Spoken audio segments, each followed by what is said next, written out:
बिस्मिल्लाहिर्रहमानिर्रहीम। अस्सलामुअलैकुम वरहमतुल्लाहि वबरकातुहू। आबिद रजा चैनल की तरफ से आज मैं अपने दोस्तों को मौसीकी की आवाज़ से नमाजियों को तकलीफ़ पहुंचाना, इस पर बात करेंगे। और रसूल अल्लाह सल्लल्लाहु अलैहि वआलिहि वसल्लम का एक फरमान मैं आप दोस्तों तक पहुंचाऊंगा। उससे पहले मैं अपने तमाम दोस्तों से गुजारिश करूंगा कि जब भी कोई हदीस या दुआ या कुरानी आयत आप तक पहुँचे तो फौरी इरादा कर लिया करें कि आज के बाद इंशाअल्लाह हम इस पर अमल करेंगे। और इसके साथ इस वीडियो को आपने ज़रूर आगे शेयर करना है।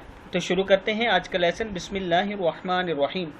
रसूल अल्लाह सल्लल्लाहु अलैहि वआलिहि वसल्लम ने इरशाद फरमाया, नमाजी अपने रब के साथ सरगोशी करता है, लिहाजा इसे गौर करना चाहिए कि वो अपने रब से क्या सरगोशी कर रहा है। और तुम नमाजी के करीब एक दूसरे के सामने बुलंद आवाज़ से कुरान मत पढ़ो, क्योंकि इससे नमाजियों को तकलीफ़ पहुंचती है। किताब का हवाला ये नीचे मौजूद है, फिर सुन लें। रसूल अल्लाह सल्लल्लाहु अलैहि वसल्लम ने नमाजियों के सामने ऊंची आवाज़ से कुरान पाक पढ़ने से मना फरमाया है।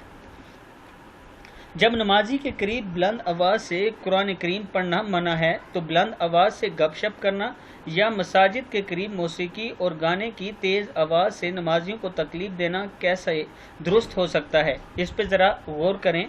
और अपने इर्द गिर्द या आप खुद अगर इस बुराई में मुलविस हैं तो आज के बाद तौबा करें, इस्तग़फ़ार करें। अल्लाह ही हम सब को माफ़ करने वाला है और अल्लाह के तौबा के दरवाज़े हर टाइम खुले रहते हैं। हर टाइम आप तौबा इस्तग़फ़ार करके अल्लाह से माफ़ी मांग सकते हैं।